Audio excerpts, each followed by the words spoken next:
The discipline of the mind. Long ago, in the heart of ancient Babylon, there lived a young man named Malik, son of humble parents. The city was full of noise and color. Merchants shouting in the markets, music rising from the temples, and laughter from the wine houses that glowed through the night. Babylon was a city of gold and pleasure, where everyone wanted to live free and fast. Malik grew up in this world. He was bright, full of energy, and strong. But he had one weakness. He hated discipline.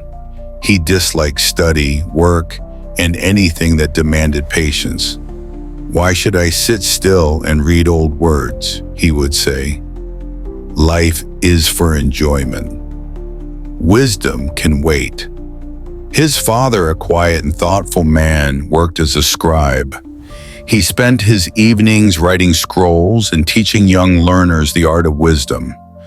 Often he would call to his son, "Malik, come learn with me. Your mind is a treasure chest. You must train it to open with discipline." But Malik only laughed. "Father," he said, "you live in the past. The world has changed. I don't need books. I'll find my own way." His mother would sigh and say, "My son, listen to her father. Babylon is not the home of your spirit. The ways of this city will drown your purpose. You must rise above it, escape its confusion, and walk towards Zion, the land of light and wisdom." But Malik's heart was far from their words. He preferred the company of idle friends, young men who spent their days gossiping and their nights chasing pleasure. The decline. As the years passed, Malik's life began to crumble quietly. His friends who once laughed with him found trades, learned skills, and began earning silver. But Malik had nothing. He moved from one small job to another, never staying long, always blaming others for his misfortunes. One evening, after losing yet another job because he had come late and lazy, Malik walked alone by the river Euphrates. The golden sunset shimmered on the water, and he felt a strange emptiness. He thought of his father's words, "Discipline your mind, or the world will discipline you." He kicked a stone into the river and muttered, "Why is life so hard? Why must everything require effort?" At that moment, he heard footsteps. It was his mother. She had followed him quietly, knowing his heart was troubled. She sat beside him and spoke softly. "My son, you think Babylon is only a city, but it is more than that. Babylon is a spirit, the spirit of confusion, laziness, pride, and self-deception. Babylon teaches you to live for pleasure, not purpose. But Zion is different. Zion is the land within, the place of clarity, self-control, and peace. You must journey there," Malik frowned. "Mother, how can I journey to Zion when I have no map, no guide?" She smiled gently.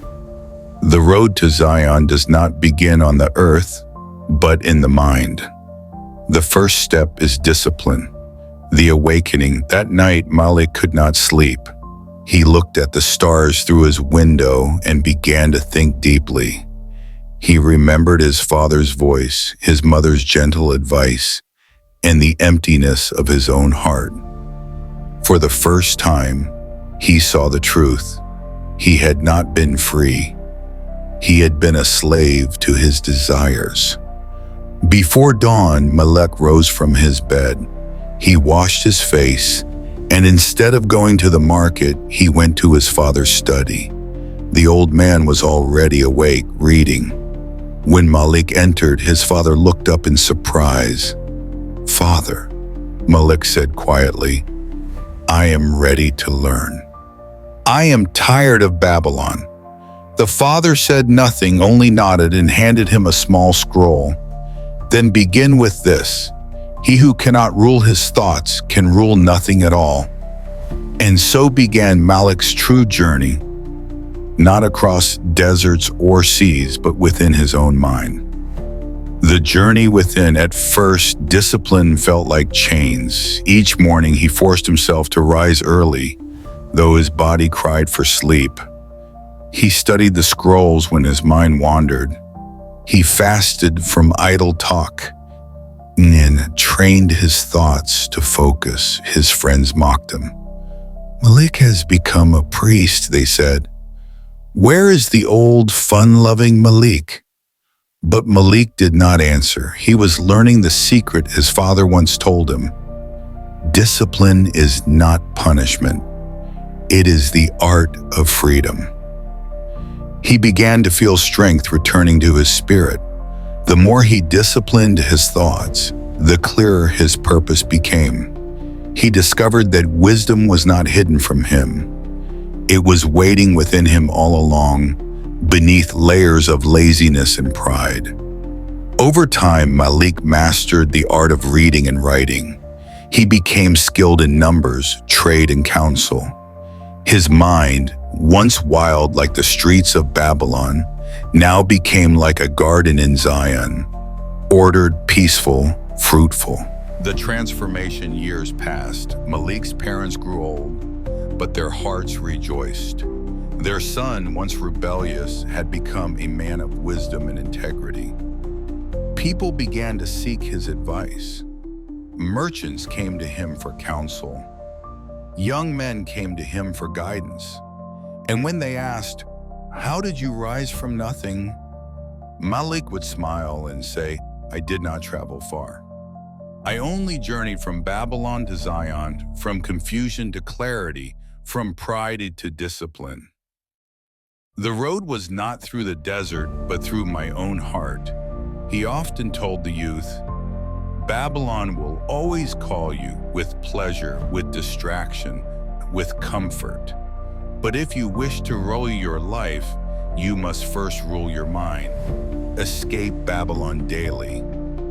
Choose Zion every morning. And so Malik became a teacher, a guide for others who were trapped in the same chains that once held him. His story spread through the land as a living parable, a reminder that the greatest journey a man can take is the one from chaos to order, from weakness to wisdom, from Babylon to Zion.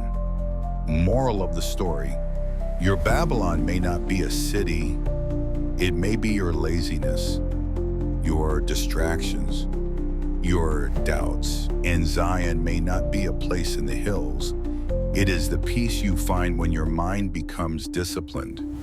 To travel from Babylon to Zion is to choose purpose over pleasure, discipline over comfort, and wisdom over noise.